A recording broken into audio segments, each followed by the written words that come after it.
Okay, good morning, everybody. Welcome to another live from I Was Supposed to Have a Baby.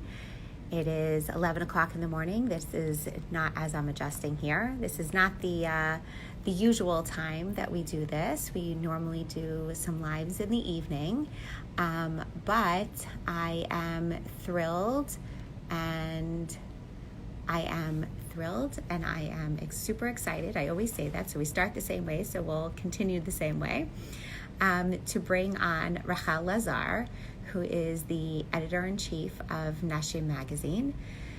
Nashim Magazine is an online Jewish platform for Orthodox Jewish women, and Rachel's coming on in a few seconds. I see her already on here, and she'll talk to you all about Nashim. So here she is.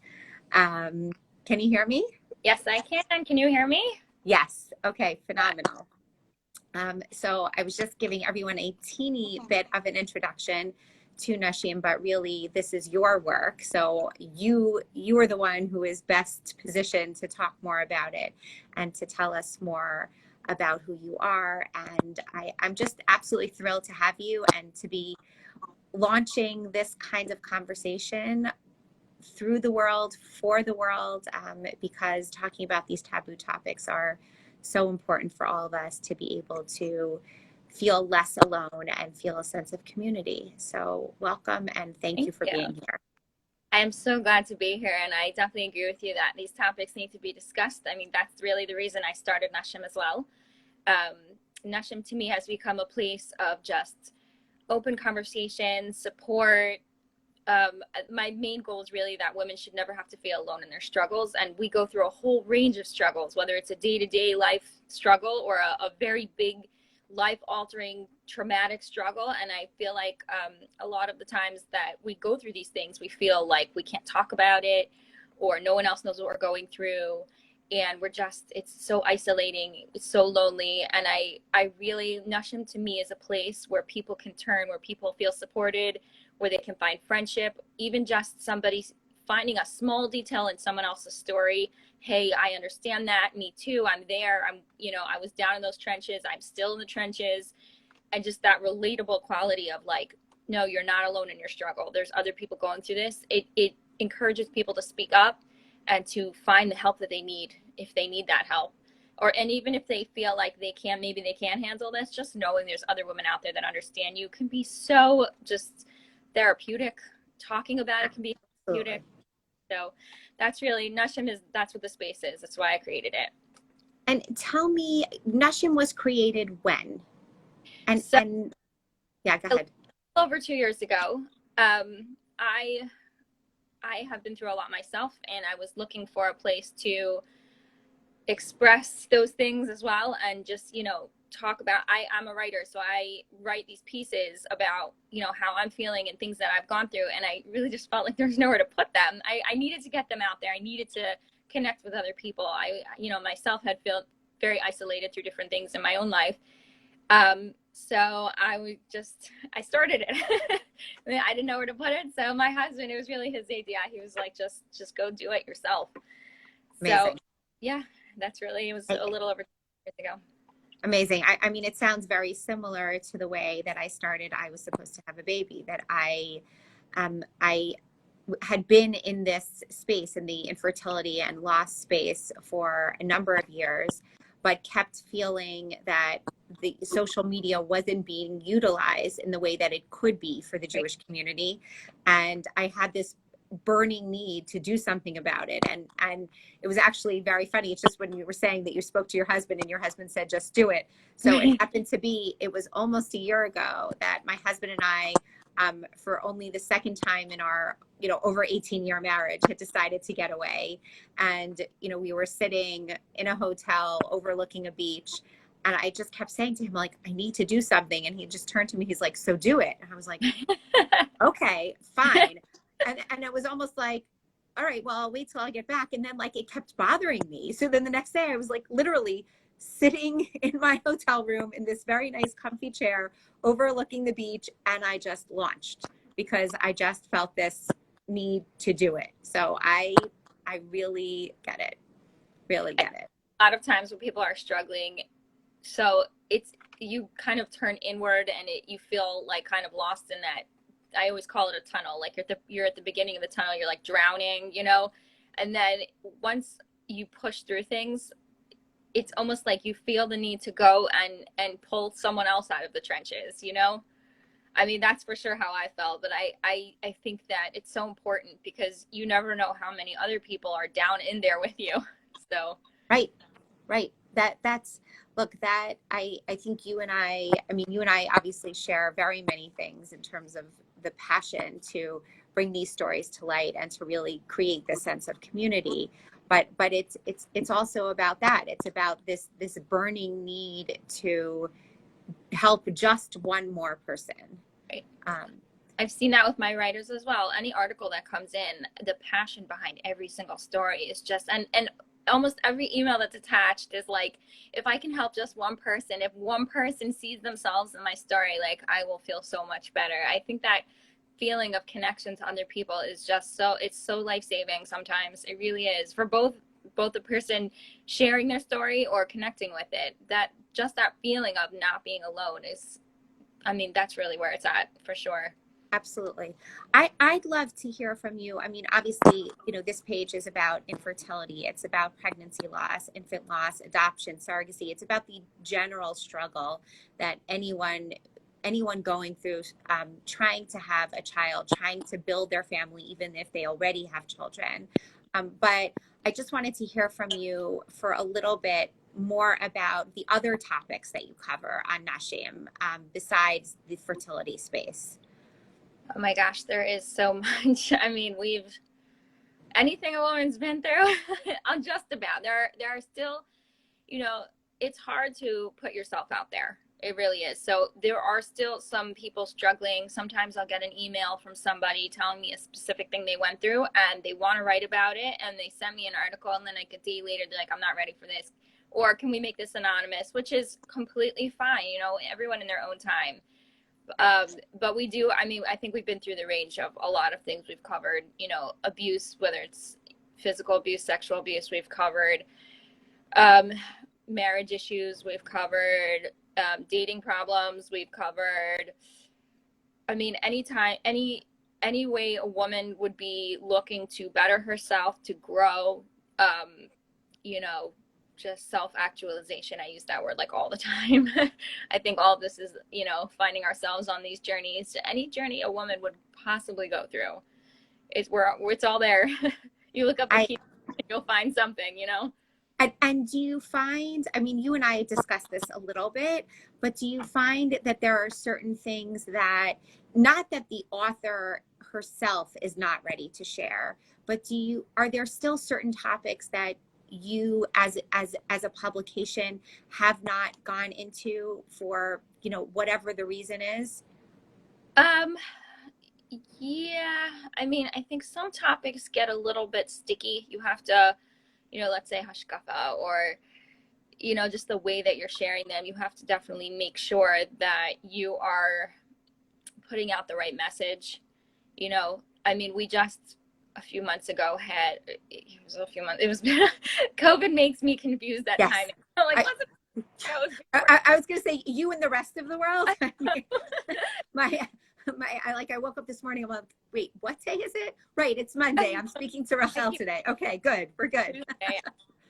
Yeah. So I guess it was before COVID. So before COVID, we had an article that went viral on racism, and I think that it came from the perspective of a woman who had experienced it growing up in our Jewish community, and the perspective was eye-opening for a lot of people. But I also think it was extremely in line with, like, what as a community of women who are in this community, who the Jewish community, like, knowing it's hitting on the topics that really need to be discussed, you know, like it's always hard to know what to put out, but like sometimes I'm surprised. So, you know, the way that people relate to different articles, there are times that sometimes I'm like, oh no, maybe this article won't, you know, be received so well. And I'm always surprised. I'm like, I don't know if this one's relatable. And then people will be like, oh my gosh, I was there on that one too. So, I mean, people have been through so many different experiences, and I think there's value in everybody's story. So You never know. Do you ever get like, look, one of the pieces that is extremely important to me is to be able to share a story or share a specific topic and not feel that there are any boundaries around it, that I can share it and try to discuss it from every possible angle.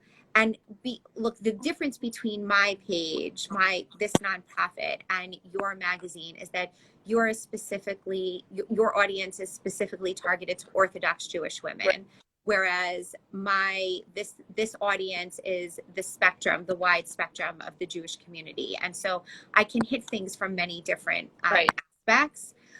So I'm wondering if if people have said to you, like you said, like you're not sure, or hashkafically or something like that, like what kind of pushback do you get? Like, and now let's sort of like hone in specifically on the fertility space. Has there ever been sort of pushback that you've gotten, like, no, you can't talk about this, like you can't have these kinds of conversations? In this space, never, because quite honestly, whatever, group of people you fall into, all of these topics are like relatable, honestly. Anybody who's going through any type of fertility journey or pregnancy loss or anything, like these painful moments, they happen to all of us no matter where we are, and there's no reason any of these topics should not be discussed and explained. And quite honestly, a lot of people go into marriage not even knowing these things exist, which I think is a shame. And I think the more we talk about these topics, the more the conversation gets flowing, the less of a taboo there'll be around it. So, I mean, for sure, I've actually never gotten pushback on these topics, because I've gotten a lot of people who are like, wow, I didn't realize, that was seriously eye-opening. But I mean, they need to be discussed, they just do. Right. So. I think, one of the things that I have felt in the community, in the frum community about this topic, is that sometimes when I've brought something up, even in conversation with, like, a private conversation that I've had with an individual, they'll say things to me like, and it's also happened very much on my page, where people will message me and say, you can't say anything, you can't use my name, you can't use any identifying details, don't post this, I just want to hear your thoughts about it. Right. But they're worried about their shidduch prospects. They're worried about their children's shidduch prospects. Yep. That they know that their child has a specific condition, and they're worried about that specific child's shidduch prospects. And shidduch, I'm just going to sort of mention for everyone else in the audience who is not Orthodox, shidduch is I think it's a Yiddish word. Maybe I'm not sure. I don't know. Whatever. It's a word. It's a term that is used to describe the matchmaking process and the marriage process. Very often in the Orthodox community, what happens is, as people are getting more serious about marriage and are thinking about their marriage partner, what happens is that in some communities, the singles do meet naturally, and in other communities, there are matchmakers, or there are where families will get together and talk about, hey, I have a daughter, hey, I have a son, and there's a lot of investigation into the family and the family environment and the family history and mental health and physical health, medical history, exactly, before one can even get to a first date. So when we say the shidduch process, it sort of encompasses all of these different pieces. Right. So, I've had people say to me, I can't talk about this. I don't want my daughter to know about it now. I mean, she's young, but, and I don't want other people to know about it, because I'm worried that it's going to hurt the prospects of my other children, or it's going to affect other people. And there's so many different layers to this. So I wanted to hear from you what your thoughts were about this piece. I've had this conversation many, many times.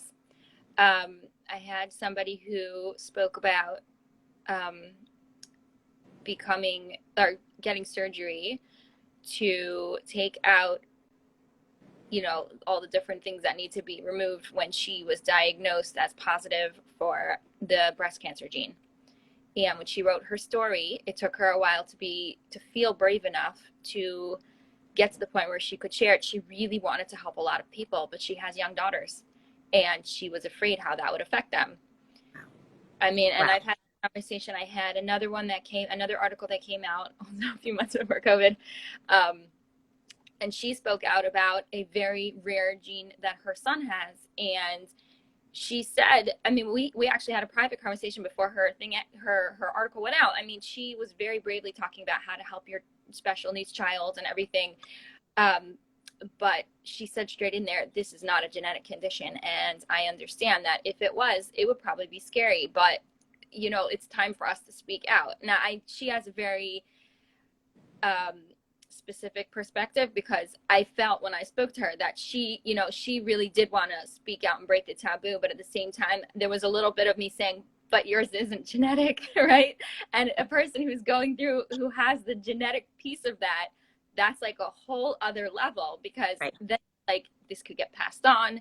This is the type of thing where, like, you know, I mean, it's always difficult dealing with these issues regardless. But when you know that there's something that could be a problem for the future, and then you're thinking, this one needs tested and all my other kids and whatever it is, it's right. Extremely scary. Right. I personally know myself. So I personally have spoken up many, many times about my oldest son having a medical condition and how he got diagnosed and how it was a very, very scary time in my life. And that as one specific piece. And then I've spoken about, like, almost separately, the fact that I went through secondary infertility myself. But I never really speak about the fact that they were linked. And that's because my son I actually have two sick children, not just one. My oldest was diagnosed late. We didn't know what it was. So he struggles more, and it took him a longer time to be stabilized. But I always put it in singular, my son, as if this is an isolated incident, but it's really not. Both of my oldest children have it, and it is a genetic condition. That is the one piece I myself, even with my magazine and all the things that I've spoken about, I always leave that piece out myself. And my husband, like a few months ago, told me, he's like, why? This is who they are, and they're fine, and they're coping, and they're managing. And I'm like, but it's genetic. I'm like, I don't need people to know it's genetic. It's scary. He's like, I never keep that a secret. I'm like, aren't you worried about shidduchim? He's like, no. Like, this is, you know, if somebody doesn't feel that, you know, this is right for them, then they're not for us. And I didn't even think about that. I mean, I think maybe because I'm a woman and I worry about my children more than my husband does. I have no idea. But like, yeah, I mean, this is, I avoid this at all costs. And I mean, I guess, yeah, there are topics we don't bring up, and that even people who share a lot, and I do share a lot, and I've gotten used to sharing a lot. That's a piece that's extremely scary for me. You know, and I think about it, and it happens to be that, so the secondary infertility piece, it actually was real secondary infertility, but I think that a lot of it was caused from trying to prevent pregnancy for so long, because the idea of having another child, my two kids were very, very close together. And I got pregnant with my second son right as they had just found out my oldest had this gene, and they were giving me the lecture about going on birth control, and they sent me to a doctor, and they're like, you're already pregnant. And I'm like, what am I going to do? And I was just, I mean, I am super, super grateful my two children were born so close together, because they had each other growing up. Any special diets, any special nursing, any special thing that they needed, they had together. Amazing. And I think that changed that in their entire, like they supported each other through everything. So I don't know what I would have done had he not been born with the condition. I mean, they really support each other through it. But at the time I was like, what do I do now? Right. And then, you know, it took years to stabilize and years to just cope. And by the time we decided we were ready, I had been on birth control for a long time. And then it took me a long time. And then once you have that gene, it's not a normal process. You have, like, you're rolling the dice basically. So I chose to go through IVF treatments, where they do it's called PGD, where they take the gene and they test it and they see which eggs have the gene, which ones do not. And that was a weird experience as well, because besides the fact that there was a lot of, you know, biochemical miscarriages and a lot of surgeries and a lot of emotional turmoil. It's also, you know, you have a bunch of eggs in the freezer who do not have this gene. Are they going to, like, are these embryos? Babies? Embryos. Yeah. Yes. Yeah. They're sorry. It's been a No, long no, no. It's I'm a medical person, so I have to. Sorry, you are correct. There are embryos that, and in my head, I'm like thinking these are my children. And there was a point where at like later on down the road, which I'll get to, where we had to decide, are we unfreezing them? Like, are we letting them go? And it was weird for me because I felt like they were a part of me. Were they my children? It's such the whole thing is super emotional. It's so crazy. And then after going through so much, and then insurance stopped covering, and we went through this entire journey, and I'm like, also the whole thing was hush hush, because why are you going through this? Oh, my kids have a medical condition that's genetic. You can't tell people. So I went through, I missed my nephew's bris. I mean, we just, my parents were the only ones who knew we were going through this, and they just kept taking my older children with all their nursing staff and everything. Goodness. And it was really, really, really difficult. There was a point where like, we've had enough. And then we had to decide, are we willing to take the chance on our own?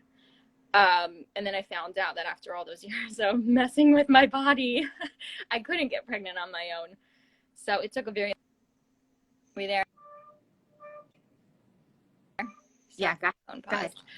It took a very, very time before we made the decision, and then before we were able to get pregnant. And then, like, thank God, like, I mean, it was a long process, and I had a lot of letting go to do, and I ended up, I'm very, very grateful. I have another little batch of kids, and there's a huge age gap between my two olders and my two youngers, and I tested each of my youngers, and I got lucky with them. I have a boy and a girl, and both of them do not have it, and now we're holding at that point, like, first of all, we're like very grateful my daughter doesn't have it, because shidduchim are so much worse with girls than boys. So that already is something that I'm very grateful for.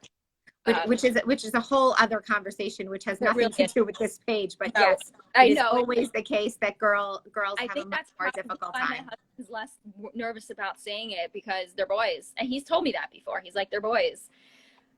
I'm like, it's wild. Yeah, it's crazy. And then we're at that point where, like, we rolled the dice twice and we got lucky. And over the summer, well, it wasn't even over the spring, I guess, really. Summer, I told you, COVID made me lose track of time. Right before COVID, I made the decision to go back on birth control, and knowing that, like, this is it for me is another whole other chapter where I'm still mourning the loss. Like, in my head, I keep having these dreams that I've had another child, and I'm like, I can't do it. You know, it's really scary. Like, even my last child, she was also surprised. And like, I couldn't even believe that, like, that we're doing this again, you know, after we got lucky the first time. So, I mean, I'm very, very grateful. But at the same time, it feels so out of your control. The whole process is so out of your control. And knowing that you have to make this active decision not to have more children when you envision this family, that, I mean, I feel lucky that I was able to have that second batch of kids. And I almost feel like I don't want to take it for granted. And every day I think to myself, like, this is very special, like, stop whining. But at the same time, it's a real loss. And it's important to mourn what we all have these ideal, you know, visions of what our life is going to look like. And when we lose that, it's important to mourn. And however a person needs to do that. I mean, I spent this time period, COVID, so there you go. That actually, for me, it's been extremely therapeutic. I've turned inward. I've been just thinking a lot about, you know, the trajectory of my life and what I've gone through and what I'm grateful for, and how I'm going to not take advantage of those things, and also feel the feelings that are running through me of this ideal that's now gone. So, I mean, it's been a long journey. And again, like, I feel lucky to have my space where I can reveal what I need to and use it for therapy for myself, and see the other women that are going through these things as well. And then just also know that, you know, whatever struggles, even if people are keeping these shidduch things secret, or, you know, genetic, whatever, and I've connected with people secretly over the years, whatever it is, like, I'm not alone. we don't have to be alone. And just that idea already has pulled me through. So Rochel, I'm, you know, you and I spoke before this, and we spoke a little bit about, you know, you wanting to share pieces of your story that you hadn't shared before, and wanting to talk about these taboos and these, you know, these, you know, these pieces in our community that no one talks about. But I didn't even know. We didn't talk about what that was. And so I that's what I'm saying. It takes sometimes there, again, I've let these things out in pieces. I don't talk about the experience that my son went through so much, you know, and if I connect with somebody, I make sure that I reach out to them because I know how important that is, you know, but even still to put the whole thing together and to really just look back at a long, long journey, it's so hard. It really is. It's easier to like digest it in pieces. And again, the shidduch thing is a really big deal. The genetic piece, like, I mean, my sister, she was in the dating game right as my oldest son got diagnosed, and she had to go out and get tested, you know, and we don't even know where this thing started. We don't know. Maybe it started with my mother. It makes sense. Apparently I was slightly symptomatic when I was a child and they called me a hypochondriac. Like I did not, it's extremely rare condition. Like I wouldn't have known. I got the Dorisharn testing and the whole thing and nothing, you know, but it's like, I mean, it's almost like my own husband. I'm like, would you have married me had you know? Like, it's like so scary. It's you know, okay. So I just want to go back for 5 seconds. I'm, you know, I'm incredibly grateful that you chose this moment in time and that you trusted me to share this story with. So I mean, it's me obviously, and it's, you know, anyone who's watching this. So but I just want to thank you for being so brave and for allowing this story to come to light, your story to come to light now for only the purpose of trying to help other people. That at the end of the day, like it's back to what we were talking about from the beginning, right? Like that this is about trying to bring light to these issues that people suffer with on a daily basis, and know that it's not shameful and it's not something that needs to be hidden, that it can be something that we discuss so that we can support and help each other. And so I'm incredibly grateful that you were able to do this here and you felt comfortable. So from the bottom of my heart, thank you. And for everyone else also, thank you. And I think that, you know, it's for me personally, juxtaposing these two angles where I'm a medical professional and yet I'm also very steeped in this fertility space because of my own story and because of, you know, the hundreds and hundreds of women that I counsel. I've counseled so many different families who have known genetic disorders even before they've gotten married and knew, even so there's a I mean, I just talk for a second about Dorisharn. So there is an organization that goes around to the different Jewish high schools, I believe in the country, maybe the world. I'm not exactly sure, but that does genetic testing on the men and women, the boys and girls. And what happens is that because our community is still so, like, talking about these issues are still so taboo, what happens is that you get tested and then you're assigned a number, and that number is something that you carry with you. So then what happens is that as you embark on the dating process, the dating for marriage process, the shidduch process, as you're investigating another person, what happens is you have your number, the other person has their number. They call into this organization and they say, here are these two people, they're considering dating, because and you do this because if there was a problem, you wouldn't even want to date that person, because God forbid you should go through any sort of strife or difficulty with having children. And so what they do is they'll say either it's fine or they'll say it's not fine. And they won't tell you which person has the issue, or maybe it's both of them that has the issue, but they'll just say it's fine or it's not fine. But the individual themselves doesn't know whether they're a carrier or not for any specific illness.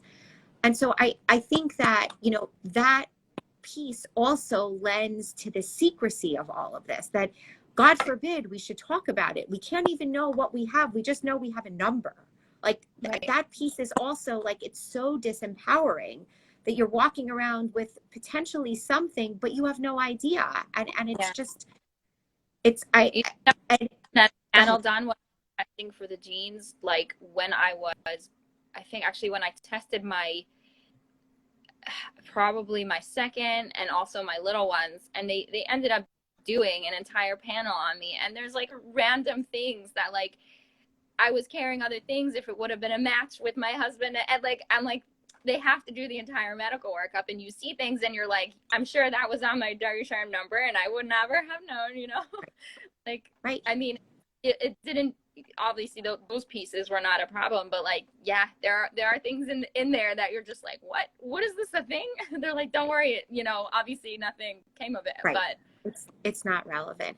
And also, I mean, so that piece to me has always struck me as, you know, as a medical professional, as a person who, you know, spent my entire career seeking knowledge and trying to acquire as much knowledge as possible. That piece always struck me as being so false, of like, you know, there's this elusive thing, like, you have something, maybe you don't have something, we're not talking about it, we're not saying it, but like, you know, don't marry this person. And especially in today's day and age, where, thank God, I mean, we have this medical technology. Now, it's not easy. Everybody knows IVF is not an easy process. You know, the shots, the timing, the coordination, all the different procedures. And what if they find something else that needs to be surgically done? Or there are 1,000 things that make the IVF process, you know, a very difficult process for anyone to go through. But it does exist. Right. And so I specifically, you know, just recently counseled a couple who went through Darusharm and didn't have an issue, but they themselves also, and it's the yeshivish couple, they themselves just are also seekers of knowledge. And they just felt like, you know what, like, let's just make sure that this is going to be fine. And they both independently had testing, and they both found out that they were carriers for another disorder that Darusharm did not test for. And so that immediately like caused their entire relationship to sort of like go into this flux of, well, now what? Like, do we go forward with this? Do we not? Like, so there's so many different layers. And I guess, you know, for someone as a medical professional like myself, there are answers to this. So the fact that this is still so taboo in our community is something that I have a very difficult time grappling with. For me, there's two things I always think of. First of all, everyone has something nowadays. There's so many medical problems. If it's a genetic issue to pass on, or somebody who's struggling with, like, I feel like there's such a large range of medical problems anyway. Everyone. And mental disorders. Like, let's talk about that, right? Yes. Everyone has something. I mean, really, how much is this going to affect? I mean, I just, everybody's grappling, you know? So that's the first thing I always think about. And like, my husband tells me all the time, I think this is one of the reasons he's not afraid. He has friends with like heart conditions who had no problem getting married. Again, they were boys, but I'm just like, I mean, people manage, they deal with it. They're, you know, have happy marriages, and they, you know, I don't know. That's the first piece I always think about. The second thing is that, I mean, for a genetic condition like this, like my husband tells me all the time, this is my boys, right? The way that it works, it's an X-linked condition. So my boys have that, you know, gene in them, and any girls they have, it will be passed down to. Like, that is automatic. So the question is if they'll be slightly symptomatic, or it will just be, they'll be like me, basically. So, but you realize how many years that is from now? Like, who knows what, I mean, they're working on all kinds of gene therapy with this medical condition. And yes, it was difficult when they were when they were very, very small, and we had to stabilize them. But now they just have to make sure, it's a kidney condition. They stay out of the sun. They don't go to camp. They have a special low sodium diet. I have to be very careful. And yes, of course, they're jealous of their siblings who eat potato chips. But like, it's manageable. They're living a full, healthy life. Yes, there's extra things we do have to do, but they're living a life. And who knows? I mean, it's, you know, that those were part of the questions we asked ourselves before we decided if we're rolling the dice. It was very, very hard when they were babies. We almost lost my oldest, but a lot of that was because we didn't know he had it, you know. Right. And now that you know what you're getting yourself, my boys know they're carrying this gene, and by the time they're, you know, God willing, they have daughters, their daughters get old enough for their own shidduchim, we're talking like almost 40 years, whatever, right? Right. 20, Right. yeah, like at least 30, 35 years. I mean, Correct. it's a long time. Right. It's Right. a long time. Who knows what medical technology will be like then? This is what we're afraid of right now? Like, really? I mean, Right. it's crazy. They're, you know, they're living fine. Their wives will learn how to cook for them. And Exactly. and their boys will be totally clear. And we're talking about carrying, like carrier girls. Like, that's what we're discussing here. This is the problem. This is what we're afraid of. Like, it's crazy. It Right. really is. It is. It is wild. Somebody asked just a little while ago, what are the age ranges of your kids? Like the older ones and the younger ones. What are the ages? So, if you're willing to share. Sure. I have a 14-year-old and I have one who is turning 13 in a few months. And then I have my littles are 5 and 2. Wow. Yeah. It's yes. Two different, as you said, two different groups. I feel part of it again, for sure. Yeah. Amazing. Look, I think that, you know, these are the kinds of conversations that, you know, everybody as an individual family, like each family has to decide for themselves what they're comfortable with and what they're not comfortable with.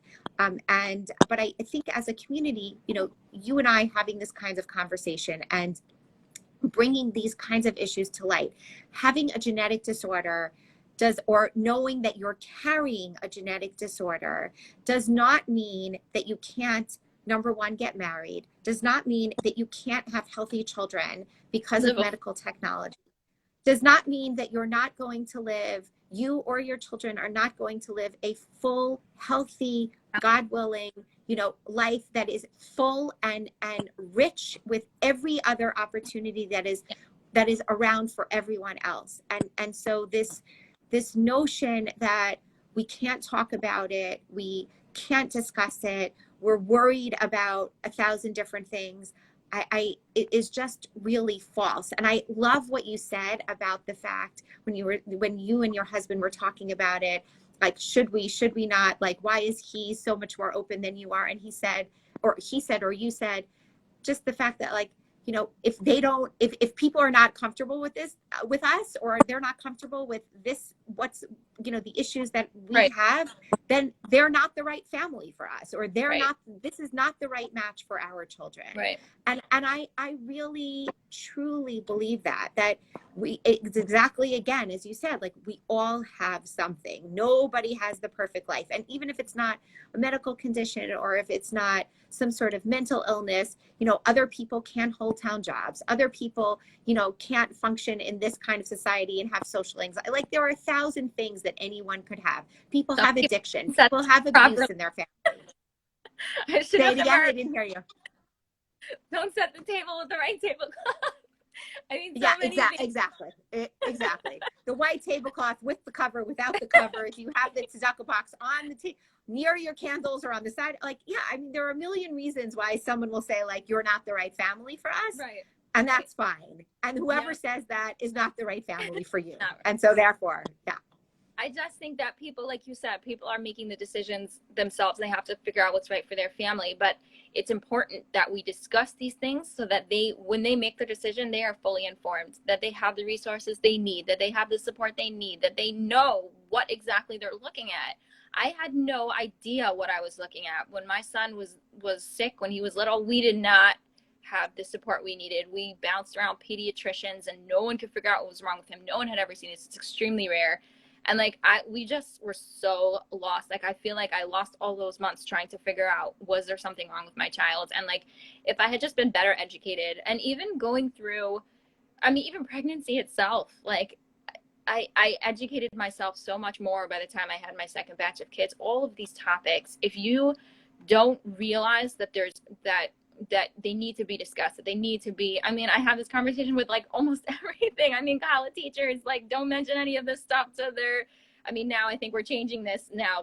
You know, we have some amazing people speaking out up about it, but I'm saying I was not educated about anything before I got married. And I just feel like I walked in over my head immediately, and that was it. Like, it took me years to figure out, to educate myself. And by that point, I'd already gone through so much. And I think that's really key here. If we have these conversations and we like get rid of this like wall that we put up, like we won't talk about certain issues, and people can actually find out what they need to, they will make better educated decisions and better changes for their lives that will help them from falling down that pit in the first place. Absolutely. And I think you really, you actually got to the crux of it.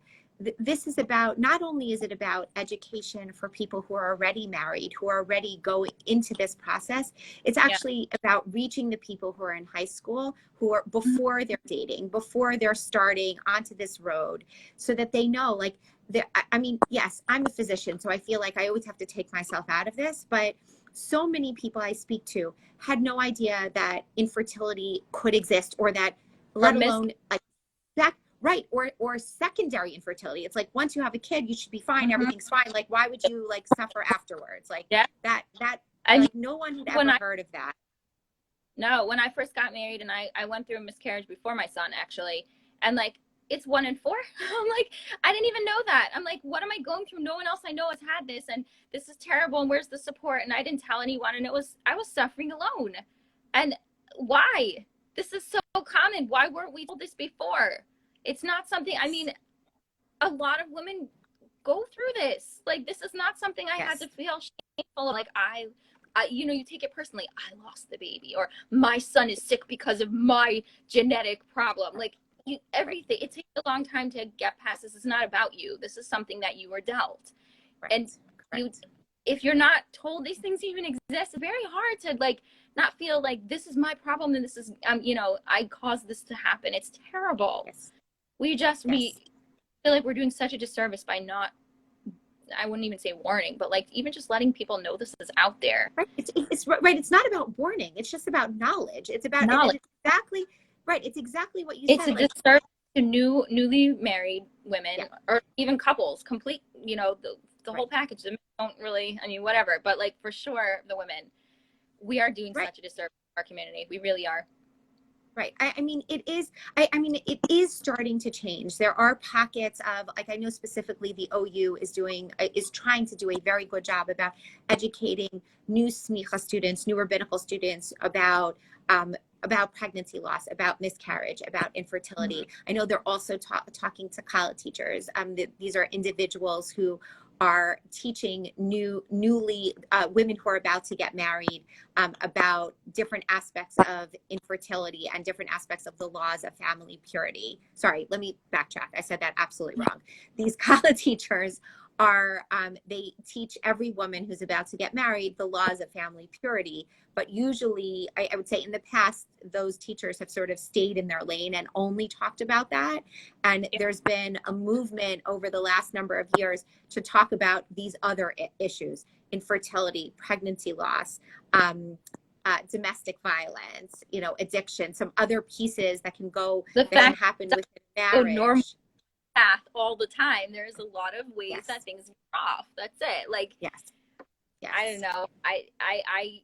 I'm glad to hear that. That makes me happier, because like it's almost like it's a straight trajectory no matter how, and here's the way you go. And you know, that's where the shame piece comes in. If you go off a side road, like it feels like there's something wrong with you. Yes. And I think the other piece, which I always find very powerful, is the fact that the statistics, the 1 in 4 pregnancies and miscarriage, and the other statistic of 1 in 8 couples goes through some form of infertility.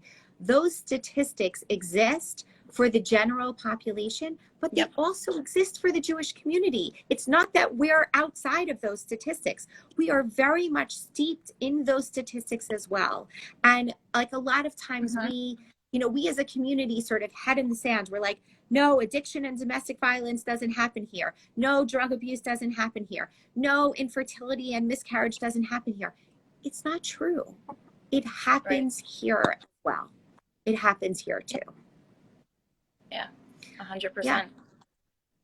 Look, I'm grateful for your being here. I'm grateful for you trying to bring so many of these issues to light with your magazine and trying to spread the word and empowering people to feel less alone with so many of these topics. And today, I thank you so much for sharing of yourself, sharing of your family, sharing of your thoughts and your dreams and your worries and your concerns for your family and for our community. And these are the conversations we need to have in order to, have forward thinking and to reach more people and to be able to have people, to give them the knowledge so that they can feel more emboldened when they're making choices and they are going through these issues, because people shouldn't have to do it alone. No, that's the thing I say all the time. Like there's no reason anyone should ever have to feel alone, no matter what they're going through. And if there's one piece of advice that I always give anyone who's just getting married, who says like, what's the one thing you would tell me? I always say, whatever you're going through, you're normal. That's it. No, there's not something that hasn't been here before. Don't feel like, it's shameful, whatever you're feeling, whatever you are going through, you are normal. And that's it. There's no reason for you to be feeling anything except like, let me get the help I need. Or there's other people who are with me in this. Like, there's never any reason to feel ashamed or like, oh my gosh, I'm going through something crazy that no one's ever heard of and no one can help me. You are normal. That's it. Love it. Love it. Rochel, if people want to reach you and hear more and talk about their story or want to share a story with Nashim, what's the best way for them to find you? So I am on Facebook and Instagram as Nashim Magazine.